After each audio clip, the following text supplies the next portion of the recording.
আমরা চলে এসেছি মানিকগঞ্জ জেলায় কালীগঙ্গা নদীর পাড়ে। আপনারা দেখতে পাচ্ছেন এখানে সারিবদ্ধ নৌকা আছে। এখানে জেলেরা ভেসাল দিয়ে মাছ ধরছে। এদিকেও একটা ভেসাল আছে। নদীতে পানি দিন দিন বেড়েই যাচ্ছে।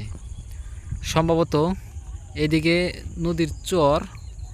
এদিকে দেখেন জেলে কিভাবে জাল ফেলছে, এখানে অনেক গভীর। আর এদিকে রয়েছে মেন নদী। এটি সাধারণত যমুনা থেকে পানি সরাসরি এ নদীতে প্রবাহিত করে। দেখেন কিভাবে আমার পিছনেও অনেক মাঝি আছে, তাদেরকে আমি দেখানো পারছি না।